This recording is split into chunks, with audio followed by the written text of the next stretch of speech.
Selamat bahagia, kita bersama lagi dalam ruang bicara yang dibawakan kepada anda tentunya di Bernama TV dan sudah pastilah hari ini kita memilih topik yang menjadi perhatian dan juga perbincangan rakyat Malaysia bukan saja di Perak tetapi di seluruh negara sebenarnya. Dan topik yang kita pilih pastilah kemelut politik Perak. Dua tetamu yang cukup hebat sebenarnya sudah pun berada bersama saya untuk membincangkan tentang isu ini. Jadi kita ingin mengucapkan selamat datang terlebih dahulu kepada yang berbahagia Profesor Dr. Syam Rahayu Abdul Aziz, iaitu penyandang kursi Institusi Raja-Raja Melayu Universiti Teknologi Mara ataupun UiTM. Jadi terima kasih Prof.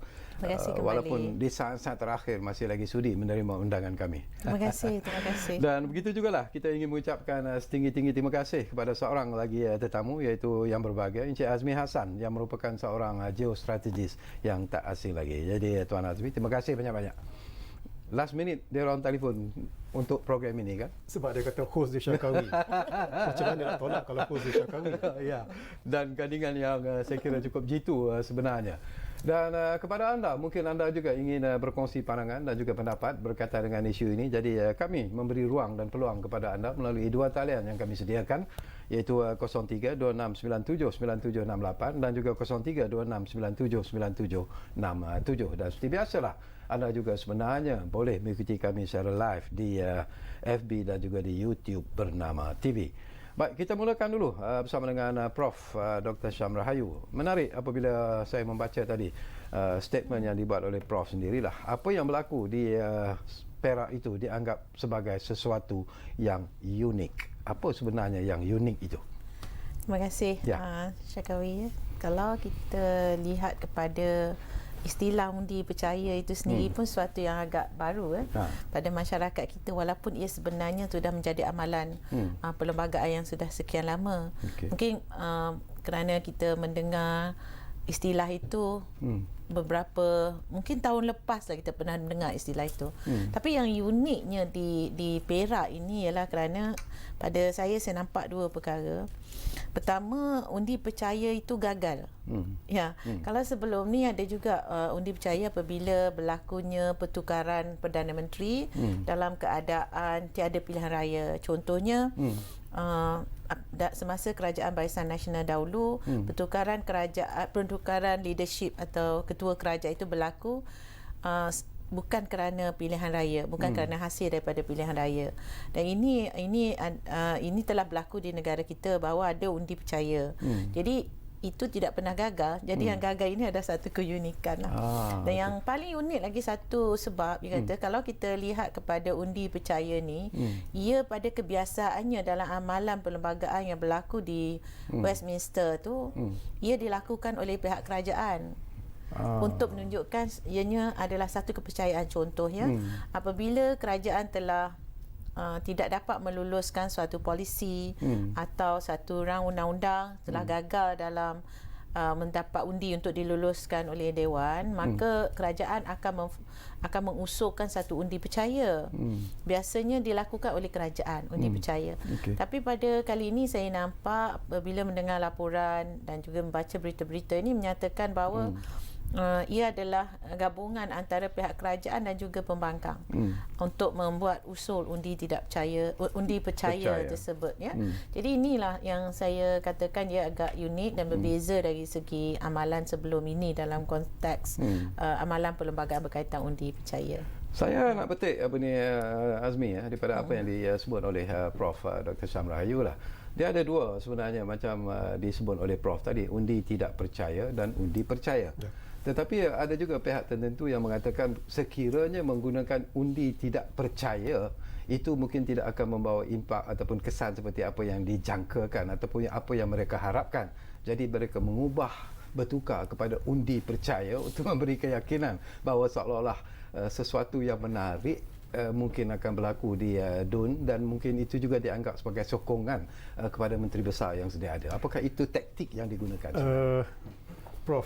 Syam Rahayu, saya jarang menongkar harus dengan Syakawi, tapi kali ini saya terpaksa menongkar harus.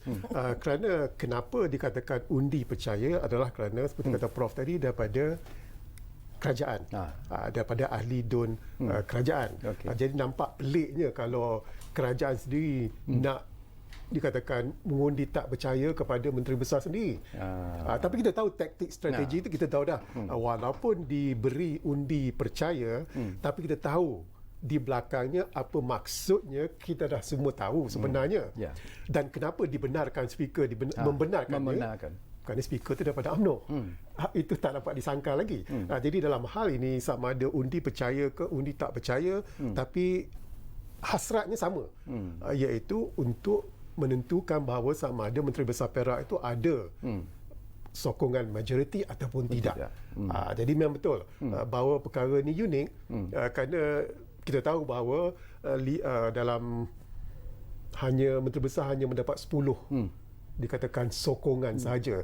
Dan kita tahu siapa 10 tu. Sebenarnya kita boleh agak walaupun tak diberitahu, tak boleh diberitahu, kita boleh agak siapa yang menyokong 10 itu dan siapa yang dikatakan menolak 48 itu. Jadi dalam hal ini strategi memang tak dapat dinafikan UMNO itu dikatakan berjaya. Tapi masalahnya Syakawi Prof, selepas ini dia akan menjadi lebih rumit lagi. Itu yang saya harapkan bila UMNO membuat strategi ini, mereka memikirkan selepas ini apa yang akan berlaku. Tapi saya melihat ianya begitu rumit sekali kerana pilihan raya bagi saya sukar untuk dilakukan buat ketika ini. Okey. Selepas ini apa yang akan berlaku? Tapi sebelum itu Prof, apakah impak ataupun kesannya dari aspek perlembagaan negeri Perak itu sendirilah bila kita cakap tentang apa yang berlaku sekarang ini? Ya, apa yang berlaku pada hari ini adalah macam ramai orang menganggap ini adalah satu kejutan, tapi saya percaya para political analis telah melihat keadaan ini berlaku dan di sebalik tabir tu kan. Tapi saya lihat dari segi konteks undang-undang perlembagaan, apabila berlaku usul undi percaya yang gagal ini menunjukkan dari segi perundangan apakah kesan daripada undi percaya yang telah tidak dapat diluluskan ni. Terpanggil ini, persoalannya ialah adakah ini bermaksud sebagai undi tidak percaya. Apabila suatu undi percaya itu gagal, motion of confidence itu gagal, adakah ia bermaksud itu adalah undi tidak percaya? Ya sebenarnya begitulah. Kita macam kita kata tidak perlulah membuat lagi usul tentang undi tidak percaya itu sebab ia sudah memadai.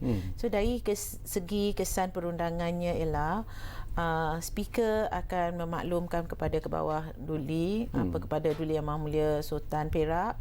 Kemudiannya akan ditentukan sama ada Menteri Besar itu apabila melihat kepada peruntukan dalam perkara 16 pasal 6 pada Perlembagaan Negeri Perak tu, Undang-Undang Tubuh Negeri Perak. Seorang Menteri Besar yang telah kehilangan kepercayaan majoriti itu, telah terhenti daripada kepercayaan majoriti itu, beliau boleh meletakkan jawatan, hendaklah meletakkan jawatan, kecuali beliau memohon kepada Paduka Seri Sultan Perak untuk membuat permohonan untuk membubarkan Dewan dan dipersetujui. Jadi kesannya seperti yang kita maklumlah, hilangnya kepercayaan majoriti itu menunjukkan satu masa yang Menteri Besar itu perlu turun daripada jawatannya, dan ketua kerajaan itu juga, peletakan jawatan ketua kerajaan itu juga menunjukkan peletakan jawatan kepada kesemua ahli mesyuarat, Majlis Mesyuarat Negeri. Jadi kesan perundangan itu sangat besar lah kalau kita lihat dari segi perundangannya. Walaupun dalam undang-undang dia tak sebut secara hitam dan putih bagaimana suatu kepercayaan kepada seorang Menteri Besar itu boleh hilang. Dalam konteks ini kita menggunakan, ataupun ahli Dewan Undangan Negeri menggunakan undi percaya. Jadi kesannya sama bahawa Menteri Besar itu telah kehilangan kepercayaan, dan kesannya dia hendaklah meletakkan jawatan. Apakah ini memberi satu gambaran barangkali Azmi, kita melihat kepada senario politik semasa lah. Banyak juga yang mengatakan bahawa dengan apa yang berlaku di Perak ini menggambarkan seolah-olah PN atau penggabungan dalam Perikatan Nasional itu sendiri amat rapuh sebenarnya. Jadi mungkin Azmi boleh memberi pandangan. Ya, memang tak dapat dinafikan sokongan dalam PN itu sendiri, terutama sekali daripada UMNO itu dikatakan, ataupun Barisan Nasional sememangnya rapuh. Dan ramai yang mengandaikan jikalau ianya boleh berlaku di Perak, ia boleh berjangkit di Johor, Melaka ataupun Kedah. Yang pada ketika ini kerajaan negeri ditunjangi oleh Perikatan Nasional. Memang boleh berlaku. Tapi dalam kes Perak ni sebenarnya ianya dah lama berlaku dah. Masalahnya daripada 22 bulan pemerintahan Pakatan Harapan, sememangnya terdapat dikatakan strategi untuk menukar Menteri Besar. Tapi pada ketika itu DAP PKR tak cukup. Dikatakan tak cukup sokongan. Tapi berbeza kali ini dia ada sokongan kedua-dua belah pihak. Jadi dalam hal ini dikatakan bahawa memang tak dapat dinafikan kerajaan Perikatan Nasional memang rapuh. Kerana kalau nak, memang tak dapat dinafikan bahawa kingmaker pada ketika ini dalam gabungan Perikatan Nasional itu pada ketika ini memang UMNO lah. Bukan saja mereka mempunyai kerusi terbanyak, ahli parlimen terbanyak, tetapi juga mereka berani menongkar arus.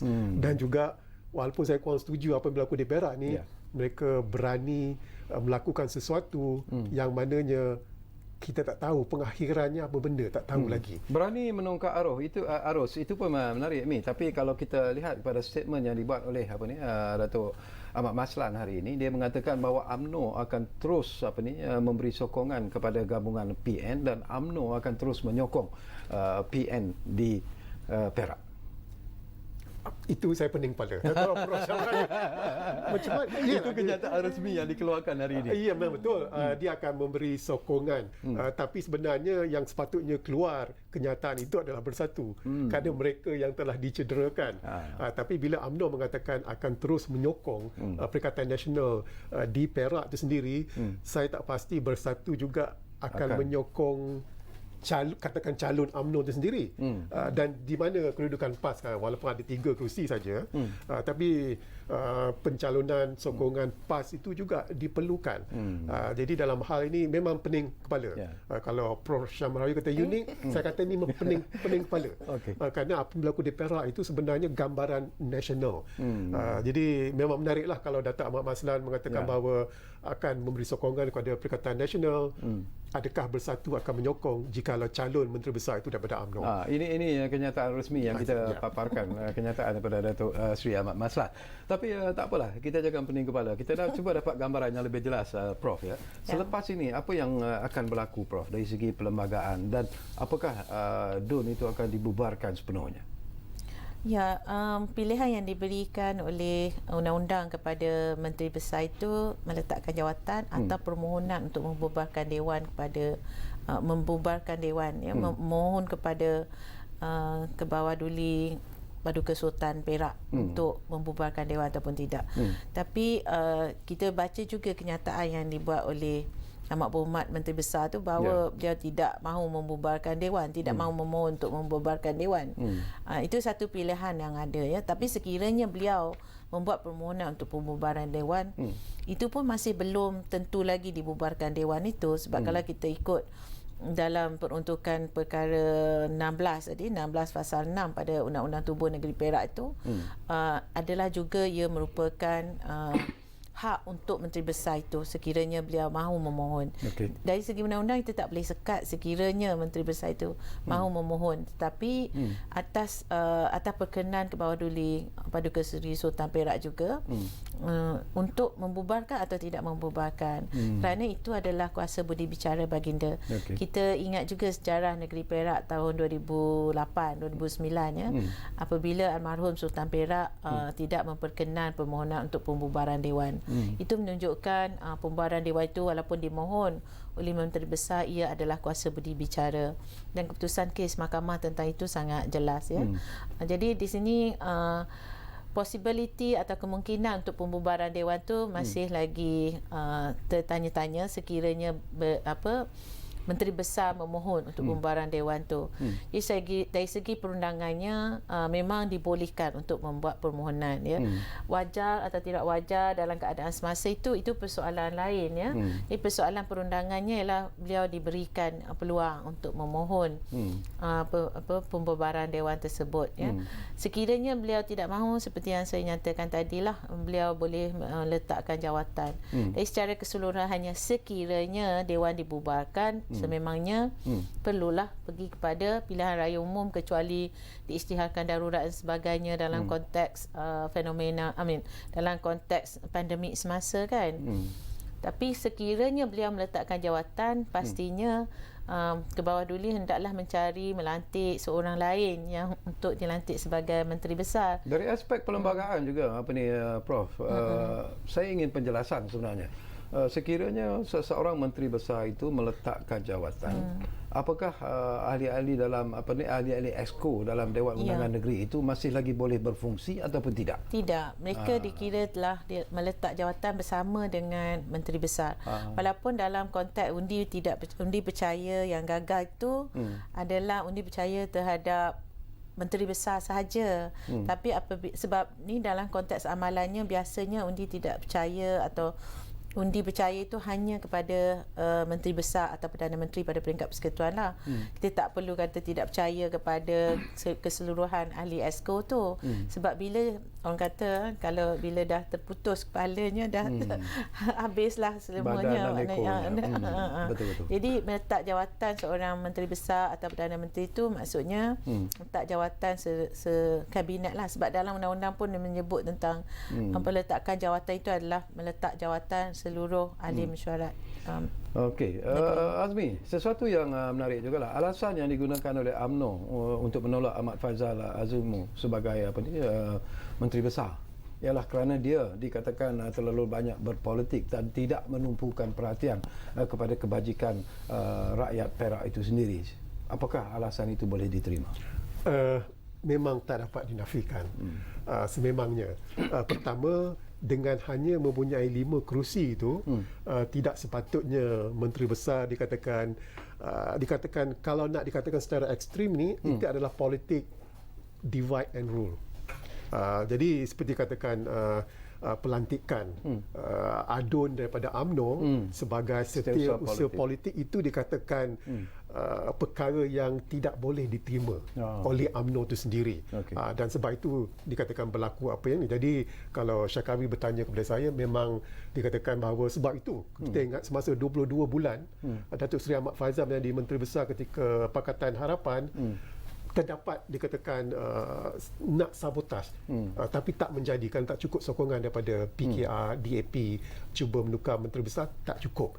Jadi ianya beleret sehingga 9 bulan dan hari inilah dikatakan hari yang dikatakan tak dapat dikatakan tahan lagi. Dan berkenaan dengan pembubaran DUN tu, kalau ikut strategi politiknya, Datuk Seri Ahmad Faizal tidak dikatakan sepatutnya meminta DUN dibubarkan kerana bersatu di Perak tak kuat. Jadi kalau tak kuat, kalau katakanlah pilihan raya diadakan, maka yang mendapat untung adalah UMNO, DAP dan PKR. Itu yang untung, itu yang di Perak itu 3 parti itu yang kuat. Jadi seboleh-bolehnya, dan Ahmad Faizal juga dikatakan mengeluarkan kenyataan ini bahawa beliau tidak akan meminta membuat permohonan untuk dibubarkan DUN itu sendiri. Kalau kita lihat mungkin Prof juga boleh berkongsi nanti. Kalau kita lihat daripada kedudukan parti-parti di Perak itu sendiri, BN ada 25 kerusi, Bersatu ada 5, PAS ada 3. Sementara itu di AP ada 16, PKR 3, Amanah 5, Gerakan 1 dan Bebas 1. Jadi kalau kita lihat kepada kelompok-kelompok penyatuan-penyatuan parti itu, parti mana yang akan mendapat kelebihan sebenarnya sekiranya DUN ini dibubarkan ataupun untuk memilih seorang Menteri Besar yang baru? Ya, kalau kita ungkitkan daripada PRU 14 keputusan dia sehingga ke hari ini, kalau satu entiti parti, satu parti Barisan Nasional lah, ataupun lebih tepat lagi UMNO yang dikatakan paling kuat. Tapi kalau Pakatan Harapan, mereka bergabung DAP, PKR dan Amanah, mereka menjadi satu parti yang kuat. Jadi nak dikatakan, sebab tu dikatakan kalau pembubaran DUN itu dilaksanakan dan pilihan raya negeri diadakan, maka 2 entiti ini yang dikatakan akan menjadi gergasi dan Bersatu dikatakan akan ketinggalan. Sebab tu dari segi strategi politiknya, buat ketika ini Bersatu tidak boleh menghadapi pilihan raya negeri di Perak. Bila kita lihat kepada kedudukan apa yang disebut oleh Azmi itu, Prof, mungkin akan berlaku jugalah mana-mana wakil parti yang dilantik nanti sebagai Menteri Besar mungkin sekali lagi akan menghadapi satu masalah, mendapat majoriti yang tipis sebenarnya dalam Dewan Undangan Negeri. Jadi apa lagi akan berlaku di aspek perlembagaan? Apakah itu akan goyah lagi sebenarnya kedudukan Menteri Besar? Kalau kita lihat jumlah keseluruhan kerusi ialah 59. Ya. Dan majoritinya ialah 30. Kalau digabungkan antara PAS dan UMNO, dia cuma jadi 28. Dan digabungkan antara campur dengan gerakan dan bebas tadi 30 lah the maksimum kalau ambil yang tu. Tapi jadi, bersatu kalau masih lagi bersatu question mark. juga, Okey. Jadi di situ pun bersatu pun ada 5 ya. Bersatu ada 5 kerusi. Saya nampaklah ketidakstabilan tu mungkin berlaku, tetapi orang kata dari segi kekuatan maksudnya dari segi kekuatan tu bagaimana ahli-ahli dewan itu ataupun ahli-ahli politik dari parti-parti itu akan sentiasa bekerja untuk politik. Maknanya untuk mengukuhkan kedudukan dalam politik itu, tumpuan pada saya lah, pengamatan saya lah, tumpuan kepada kerja-kerja untuk rakyat itu mungkin tidaklah sebaik untuk bekerja, tidaklah bersungguh-sungguh berbanding untuk bekerja untuk mengekalkan kedudukan parti dalam kedudukan kepercayaan itu. Tapi dari segi undang-undangnya kalau dapat 30, okeylah, boleh jalan lah, boleh bentuk kerajaan lah, go through lah. Tapi fluctuating tu ada lah. Maknanya ketidakseimbangan tu sentiasa ada dan sentiasa main. Orang politik mungkin lebih arif tentang ini, macam pujuk rayu dalam politik itu sentiasa berlaku lah. Bila you sebut pujuk bila you sebut tentang pujuk rayu, ini pun satu isu yang menarik sebenarnya, Mi. Apakah berkemungkinan agaknya berlaku lompat-melompat pula dalam menyelesaikan kemelut politik Perak ni? Tapi dalam hal ini saya melihat bersatu dikatakan tidak mempunyai banyak pilihan. Sama ada mereka nak dikatakan berkecuali, tapi benda itu tak patut. Kerana Datuk Ahmad Maslan dah mengatakan tetap akan menyokong Perikatan Nasional. Itu bermaksud bahawa mereka akan menyokong Perikatan Nasional di Perak dan juga di peringkat nasional. Jikalaulah dikatakan UMNO itu mengemukakan calon mereka sebagai bakal Menteri Besar, seharusnya bersatu menyokong. Walaupun apa yang berlaku hari ini dikatakan menikam belakang, tetapi untuk kestabilan. Kalau Prof Syam Rahayu kata kalau terlampau banyak politicking dalaman itu, tugas-tugas rasmi untuk negeri dan juga rakyat tak dikatakan akan diketepikan. Jadi itu tak mahu. Kita mahu satu kerajaan yang stabil. Apa yang berlaku di Perak itu manifestasinya adalah juga secara nasional. Jadi seharusnya bagi saya lah melihat bahawa bersatu seharusnya menyokong siapa saja calon yang dicalonkan oleh UMNO itu. Manifestasinya ialah di peringkat nasional. Tetapi apakah apa yang berlaku di Perak ini daripada pemerhatian Prof sendiri mungkin juga akan meleret dan terbawa-bawa di peringkat persekutuan nanti? Okey, peringkat persekutuan ni kita nampak pada saya lah dalam konteks hari itu kita hurai tentang macam mana kita melihat tentang sokongan parti-parti politik terhadap RUU perbekalan contohnya ya. Dia masih saya sebenarnya saya tak pandai menganalisis politik. Saya kata dari segi perundangannya dan kalau juga perlembagaan itu. Kalau kita lihat sama ada ia boleh berlaku atau tidak di peringkat persekutuan, dia mungkin boleh berlaku pada peringkat persekutuan dalam konteks sebab majoriti itu yang tidak stabil kan. Sama juga dari segi yang kita dengar dari segi sokongan daripada UMNO kepada bersatu dan sebagainya, itu pada saya nampak bahawa undang-undang itu tidak boleh menyekat perkara ini daripada berlaku. Daripada seperti juga di Perak, sebab undang-undang itu tidak menyatakan bertukarnya sokongan itu satu kesalahan dan sebagainya, dan pada saya undang-undang itu agak longgar dan ia membolehkan perkara-perkara seperti itu terus berlaku. Nama-nama yang menarik juga disebut sebenarnya, Azmi, ya, untuk mengambil alih kerusi sebagai Menteri Besar di Perak. Antaranya ialah pengurusi Badan Perhubungan UMNO Perak yang juga ahli Dewan Undangan Negeri Kota Tampan, iaitu Datuk Sarani. Itu dilihat sebagai tokoh yang mungkin disebut-sebut akan menjadi Menteri Besar. Begitu juga dengan adun rungkup, iaitu Datuk Syahrul Zaman Yahya. Tetapi ada juga nama iaitu pengerusi DAP Perak dan juga ADUN Tebing Tinggi Dr. Abdul Aziz Bari juga disebut-sebut sebagai nama-nama yang mungkin akan menjadi calon untuk kerusi Menteri Besar. Pandangan Amir. Diberitakan bahawa Sultan Perak akan bertemu dengan ketiga-tiga parti Pakatan Harapan ini besok. DAP, PKR dan juga Amanah. Dan sudah pasti mereka akan memberi pencalonan mereka. Tapi kalau kita gabungkan kesemua tiga-tiga parti Pakatan Harapan ini, mereka masih tidak dapat majoriti lah 30 tu untuk menjadikan calon mereka sebagai bakal Menteri Besar. Tapi cakap tentang calon daripada UMNO tu, UMNO memerlukan seorang calon yang dikatakan tidak ada liability. Yang mana PAS dan Bersatu boleh menyokong. Jadi adakah nama pertama yang Syakawi sebut itu boleh diterima oleh PAS dan Bersatu, itu masih menjadi tanda tanya.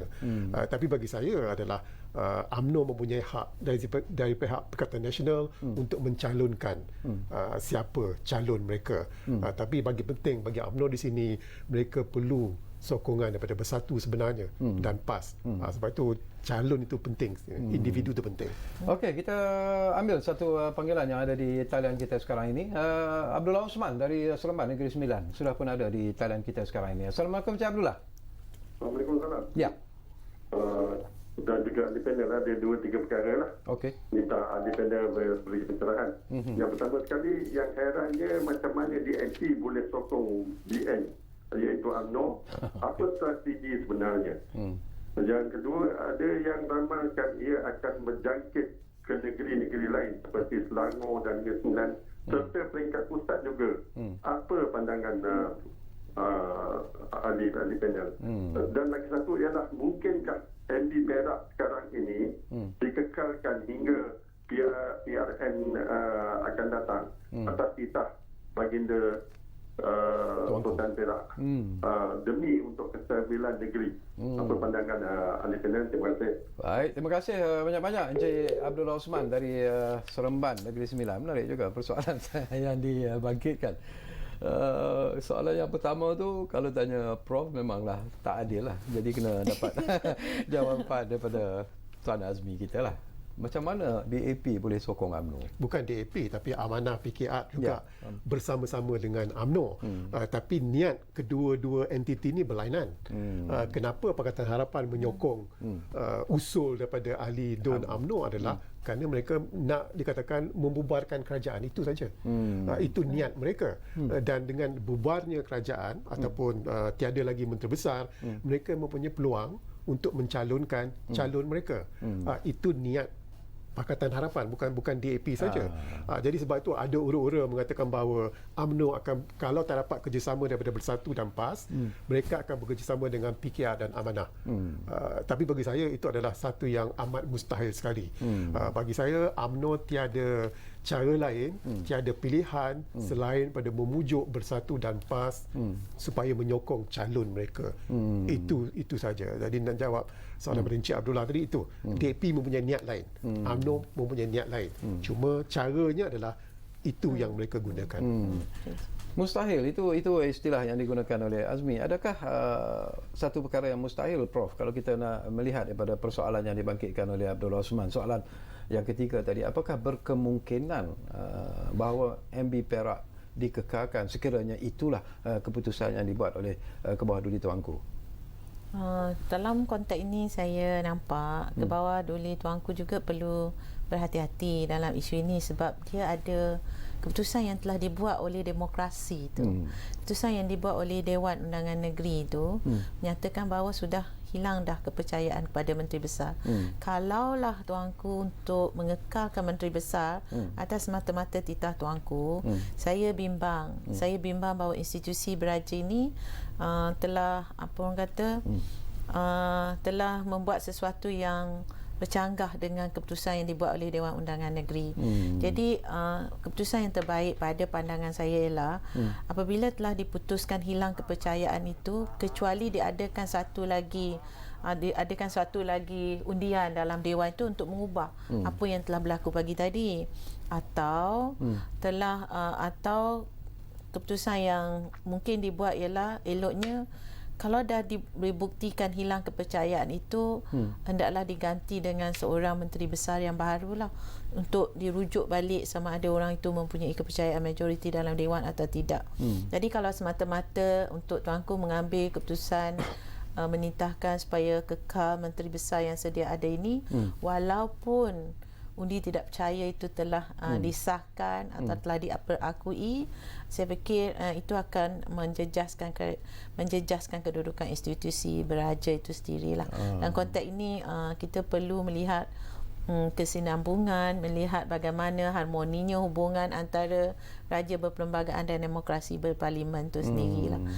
Saya fikir kalaulah titah tuanku begitu, perlulah diadakan satu lagi perbahasan perbincangan di dalam Dewan untuk mengembalikan kepercayaan kepada menteri besar. Okey, kita akan berehat buat seketika. Tapi sebelum kita berehat, kita ambil satu lagi panggilan yang sudah pun ada di talian kita. Bah dari Kuala Lumpur sudah pun bersiap sedia sekarang ini. Assalamualaikum, Bah. Waalaikumsalam, Sarkawi. Ya, saya. Apa khabar malam ni, Sarkawi? Sehat, alhamdulillah. Malam ni topik ni bukan kata panas tapi pening. Saya ikut pada apa yang Profesor Azmi cakap tadi. Betul. Pening. Tapi sepatutnya Profesor Azmi tak pening pasal dia Profesor. Saya ni akademi ni, pemimpin akademi lagi pening ni. Saya taklah sepening nak jawab kepada ahli OKU berkenaan dengan yang allow naik 1,000 tu. Saya boleh explain, tapi nak explain dengan akademi ni sebagai pemimpin akademi, nak explain yang ada dah telefon saya ni, wah macam ni kita boleh jadi ahli DAP lah. Ataupun kita bubar cawangan kita buka cawangan DAP pula. Saya pun lagi penting Azmi. Profesor. Tapi pada saya nak tanya dengan Profesor, adakah disebabkan senario bergerak ni berkaitan dengan yang berlaku di Sabah ni? Adakah disebabkan UMNO tak dapat jawatan jawatan CM, maka dia pun gunakan Perak ni sebagai base untuk balas dendam. Okey. Dan nombor dua, saya nak tanya dari segi undang-undang lah kan. Sekarang ni semua parti akan menghadap Sultan untuk persembahkan nama apa semua kan. Tapi Sultan masih lagi kata mungkin MB sekarang ni masih boleh berkhidmat. Tadi Profesor Syam kata tadi sekarang ni dia orang more on politik, tapi nak berkhidmat pada rakyat tak susah. Tapi dalam 22 bulan tu saya nampak Perak selesa dengan MB Ahmad ni lah. Tapi dari segi politik tak adalah kan Sarkawi Okey. Jadi dari segi itu saya nak tanya, nak minta pandangan ikhlas lah daripada dua Profesor ni. Okey. Terima kasih. Baik. Terima kasih Sarkawi. Ya. Assalamualaikum warahmatullahi wabarakatuh. Aduh, pening lah. Okey, tenangkan diri anda. Jangan pening-pening kerana masalah politik akan dapat diselesaikan insya-Allah. Don't worry. Kita rehat dulu. Buat seketika. Kembali semula sebentar saja lagi. Rehat dulu.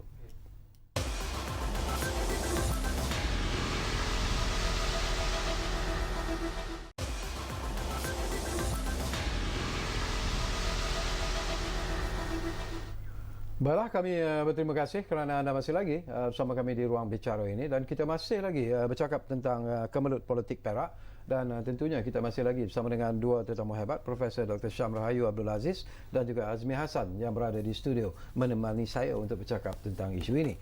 Baik, satu lagi perkara yang dibangkitkan Tuan Azmi.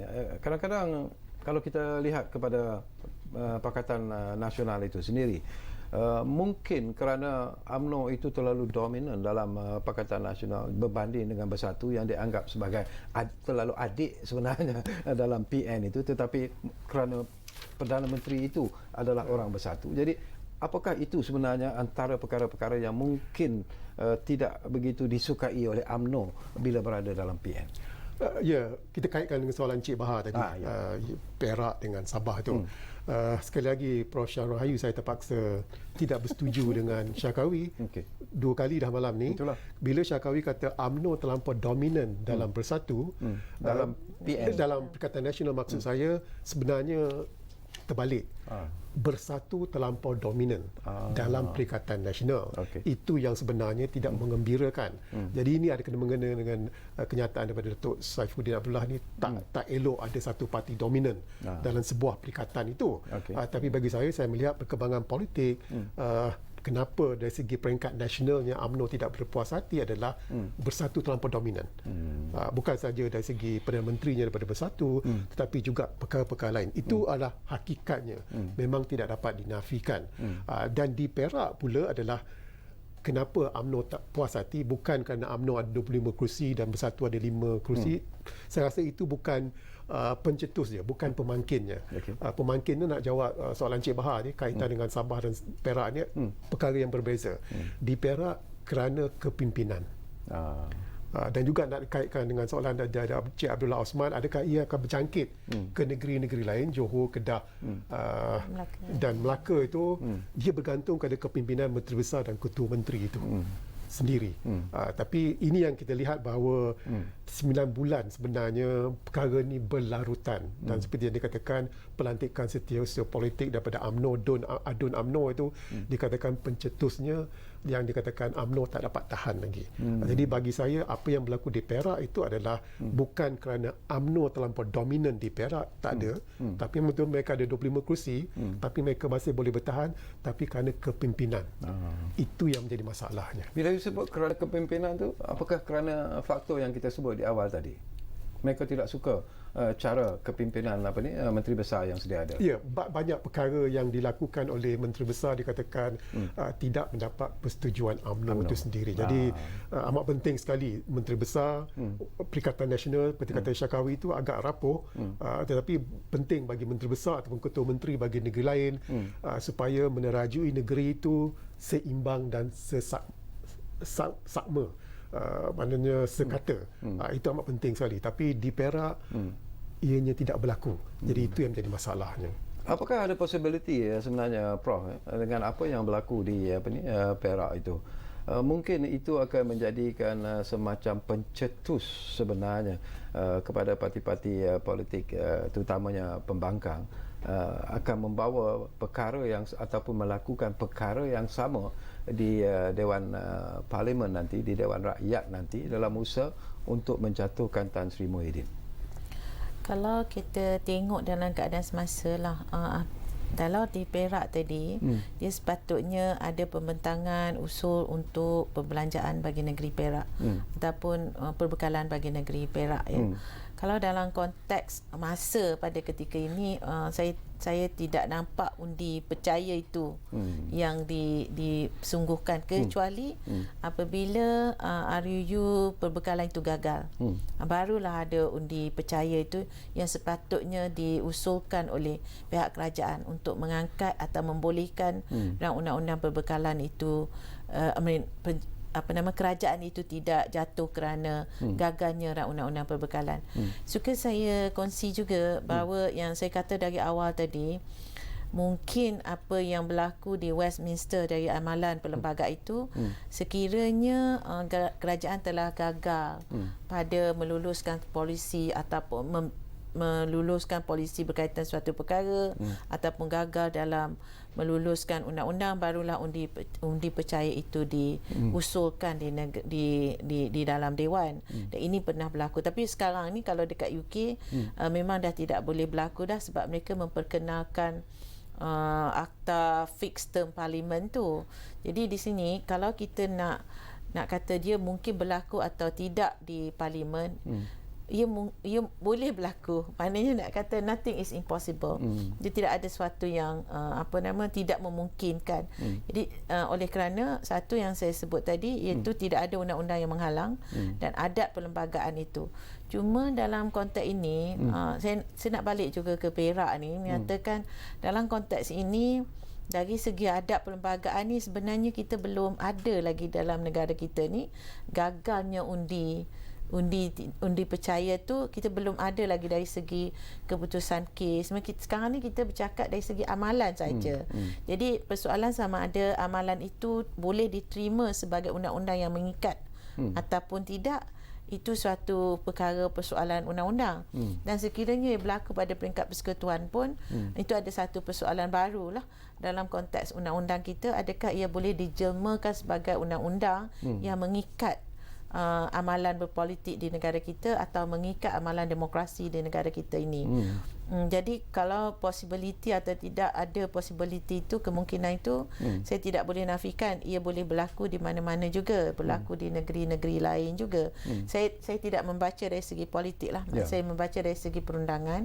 Sebab perundangan tidak menghalang. Dari satu segi tidak ada presiden ataupun amalan sebelum ini yang mengikat Dewan Parlimen itu sendiri, ya.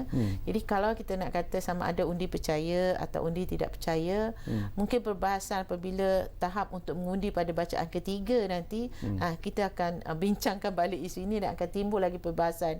Sekiranya gagal dalam bacaan ketiga itu, apa akan boleh berlaku, ya.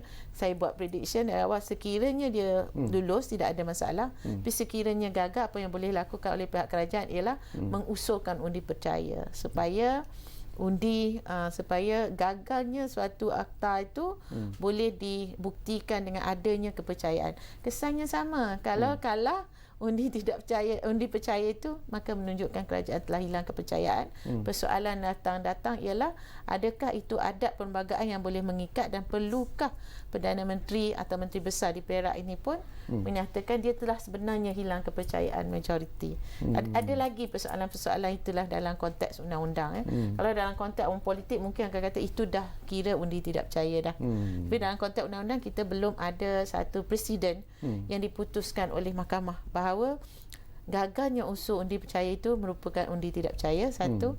Dan adakah undi tidak percaya itu menjadikan wajib bagi Menteri Besar meletak jawatan? Adakah kita patut menerima amalan itu sebagai suatu amalan yang menjadi undang-undang bagi negara kita? Kalau kita lihat Azmi, bila kita bercakap tentang rang undang-undang, bila kita bercakap tentang apa yang sedang berlaku sekarang lah, kita ambil contoh di Dewan Rakyat. Sekarang ini rang undang-undang perbekalan ataupun belanjawan 2021 sudah pun masuk ke peringkat jawatankuasa. Ianya sekarang dibincangkan ataupun dibahaskan dengan begitu hebat sekali, tetapi berbanding dulu begitu mudah sekali ianya diluluskan, tetapi sekarang ini boleh dikatakan habis saja satu kementerian itu, rang undang untuk sesuatu kementerian itu dibentangkan akan ada kiraan undi dan sebagainya, dan undi itu tidaklah begitu jauh berbeza sebenarnya. Jadi apakah anda melihat ini seolah-olah indikasi bahawa politik terlalu menjadi semakin hebat sebenarnya sehinggalah di peringkat parlimen itu sendiri? Ya, sebelum Kerajaan Perikatan Nasional ataupun sebelum Kerajaan Pakatan Harapan pun Barisan Nasional sebagai kerajaan mempunyai majoriti yang kukuh, dan komponen parti dalam Barisan Nasional itu dikatakan sehati sejiwa, sekata. Sebab itu tidak menimbul masalah, tapi prosesnya sama juga semasa RUU perbekalan. Cuma yang pada ketika ini ramai ahli politik kita, ahli parlimen Dewan Rakyat kita menggunakan undi RUU ni sebagai untuk menunjukkan sama ada Perdana Menteri ada sokongan majoriti ataupun tidak. Tapi sehingga hari ini bacaan jawatankuasa dah 7 kementerian dah, memang itu dikatakan sokongan yang ada. Jadi memang tak dapat dinafikan Tan Sri Mahyudin ada sokongan majoriti, dan Tan Sri Mahyudin tahu siapa yang menyokong beliau tu, dan kepada siapa yang sepatutnya beliau berterima kasih. Tak perlu kita hebahkan Syakawi, ya Syakawi setuju tu. Kita tahu tu. Jadi isunya adalah kadang-kadang baik juga kalau kerajaan mempunyai majoriti yang tak banyak, kerana RUU perbekalan ini dikatakan menarik minat rakyat dan menarik minat ahli parlimen, dan mereka dikatakan begitu teliti dengan dikatakan belanjawan bajet peruntukan yang diberi kepada setiap kementerian. Itu baiknya. Tapi yang tidak baiknya perkara inilah, maknanya setiap masih belum tentu lagi sama ada lulus ataupun tidak. Jadi dalam hal ini ingin saya kaitkan dengan apa yang berlaku di Israel, Prof. Syamrayu. Israel, dua parti yang berseteru terpaksa bergabung kerana nak elakkan pilihan raya sebab pandemik. Tapi 2-3 hari lepas bajet tak lepas kerana mereka bertegang. Jadi kemungkinan Israel akan melalui pilihan raya yang keempat dalam masa 2 tahun. Yang keempat. Tapi di Malaysia ini kita lihat walaupun ada yang masih tak bersetuju dengan Perdana Menteri, tapi mereka tetap menyokong demi mengelak kerajaan itu dibubarkan. Jadi sebab itu kita patutnya berterima kasih kepada kumpulan yang Syakawi tak bagi saya sebut tadi. Jadi itu hakikatnya di peringkat nasional. Jadi harapannya di peringkat sebelah Perak juga ianya berlaku. Maknanya kena ada pengorbanan daripada UMNO, kena ada pengorbanan, Bersatu ada pengorbanan, dan begitu juga PAS kena ada pengorbanan supaya Menteri Besar itu mendapat sokongan majoriti yang padu. Itu yang pentingnya. Okey, saya difahamkan kita mendapat maklumat terkini Duli Yang Maha Mulia Sultan Perak telah pun memberi kesudian untuk telah pun menjemput 3 ketua parti di Perak untuk menghadap baginda esok di Istana Kinta. Jadi mungkin ada perkembangan terkini yang mungkin akan kita perolehi esok. Jadi itu maklumat terkini yang kami terima. Baik, berkemungkinan tak Prof, kita tahu bahawa apa yang berlaku di Perak pun menarik jugalah kerana Dewan Undangan Negeri sepatutnya membincangkan juga tentang review perbekalan itu untuk negeri Perak, belanjawan untuk negeri Perak, tetapi itu tidak menjadi kenyataan. Jadi apakah ini akan memberi impak ataupun kesan juga sebenarnya kepada kerajaan negeri Perak dari segi pentadbiran dan sebagainya? Ya, kalau kita, pertama saya nak ulas dari segi kenapa usul usul percaya ini yang dinaikkan sebelum belanjawan dibincangkan. Ini juga unik lah. Sebabnya soal-soal begini sudah disebut pada peringkat parlimen, tapi parlimen tidak menganggap itu suatu perkara yang penting, tetapi teruskan dengan bajet, ya, dengan pembentangan rang undang-undang perbekalan. Dan pada saya sekiranya berlakulah, kita buat ni semua andaian. Ya. Nak buat nujum sikit.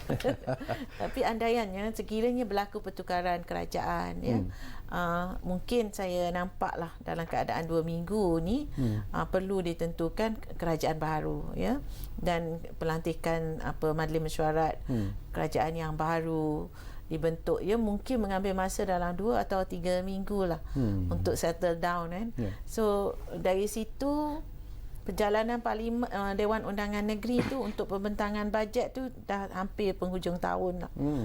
Kan. Jadi di sini tidak mengapa kalau kita bincang itu tentang pada di segi peruntukan dalam Perlembagaan Persekutuan tentang perbelanjaan, rang undang-undang perbelanjaan dan sebagainya, dia boleh dibuat pada awal tahun. Pada saya tapi ia meresahkan rakyat lah sebenarnya. Dalam keadaan itu akan meresahkan rakyat, walaupun dari segi undang-undangnya boleh, dari segi kesannya itu dia seolah-olah akan menyebabkan rasa ketidaktentuan dalam kalangan rakyat. Dan kita berharap sebagai walaupun perundangan itu membolehkan, jadi cuma masa tu agak singkat lah, agak ketat lah sikit di situ, ya. Jadi selepas ini perlulah juga rang undang-undang perbekalan itu dibahaskan dalam parlimen, dalam Dewan Undangan Negeri, kan, dan perlu juga diluluskan. Walaupun ada ruang yang dibenarkan oleh undang-undang untuk mendapatkan perbelanjaan seperti yang saya sering sebut, adalah perkara yang paling baik ialah meneruskan rang undang-undang perbekalan itu. Dan sekiranya berlaku pertukaran kerajaan, dan kerajaan juga kerajaan yang baru itu perlu meneliti perbekalan itu, atau ada pilihan sama ada untuk mengambil yang telah sedia ada yang dibuat untuk pembentangan sepatutnya hari ini, diteruskan yang itu. Tapi sekiranya untuk disemak balik, dia dia mengambil masa lah, sedikit masa lah, dalam seminggu mungkin. Tapi saya fikir tidak ada salahnya kalau kerajaan baru pun mengambil rang undang-undang yang lama, kerana pokok pangkal perbincangan atau usul undi percaya itu bukan atas sebab perbekalan itu, tapi atas sebab kepimpinan yang seperti yang Tuan Azmi sebut tadi, atas sebab kepimpinan di negeri Perak itu. Dari segi undang-undang tidak mengapa kalau kerajaan baru mengambil daripada rang undang-undang telah disediakan lebih awal. Cuma masa itu sedikit terhad lah, walaupun boleh capai ke awal Februari, pertengahan Februari lah, untuk penghujung gaji, untuk penghujung Januari bagi penjawat awam di negeri Perak tu. Tapi tadi Azmi, kita ada sebut-sebut jugalah, this is a worst case scenario lah, senario yang mungkin kita tak mahu ianya berlaku, tetapi sekiranya lah tidak ada jalan penyelesaian yang boleh dicapai, persetujuan yang boleh dicapai, berkemungkinan Duli Yang Maha Mulia Tuanku mungkin akan membubarkan DUN dan pilihan raya negeri mungkin diadakan untuk memilih ahli-ahli Dewan Undangan Negeri yang baru. Tetapi dalam keadaan COVID-19 ini, Azmi mengatakan bahawa ianya tidak seharusnya dilakukan, dan kerajaan juga boleh menghalang daripada ianya dilakukan dengan mengumumkan emergency rule dan sebagainya. Tetapi sekiranya itu berlaku, apakah ini akan memberi satu impak yang mungkin lebih positif kepada politik di Perak sendiri? Sekiranya pilihan negeri terpaksa dilangsungkan. Ya, memang betul bahawa tapi implikasinya besar juga. Ya.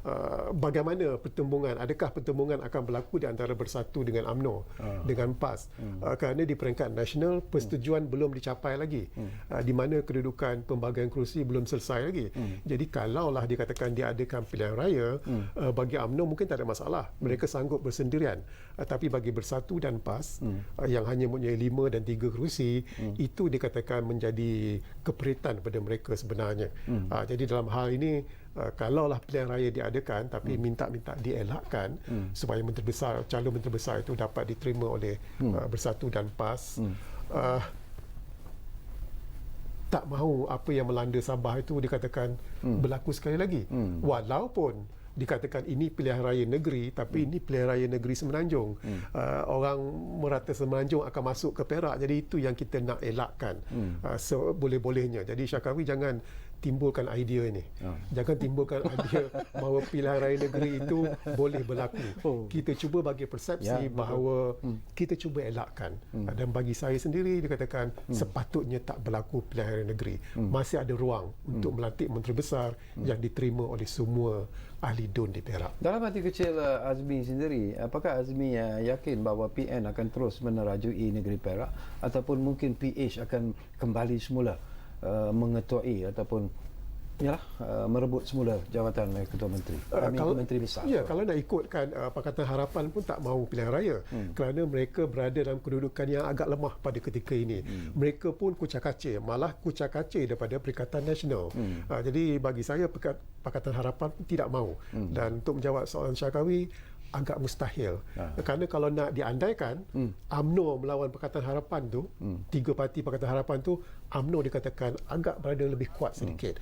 Jadi untuk menjawab Pakatan Harapan maupun Harapan untuk meneraju Perak, walaupun saya bukan orang Perak, saya rasa agak tipis, mustahil dalam keadaan ini.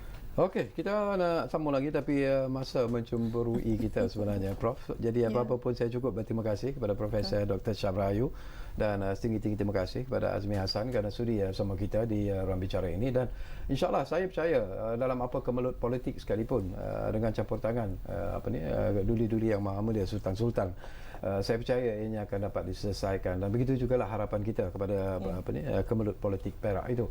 Kita percaya ini juga akan dapat diselesaikan. Cuma apakah penyelesaian itu akan membawa sesuatu yang lebih positif kepada rakyat Perak? Itulah sebenarnya yang lebih penting daripada politicking yang mungkin akan memberi kesan yang negatif kepada rakyat Perak. Jadi terima kasih kepada anda yang menumpukan perhatian bersama kami di ruang bicara ini, dan insyaAllah ruang bicara akan terus menumpukan perhatian kepada isu ini dari masa ke semasa. Kita jumpa lagi.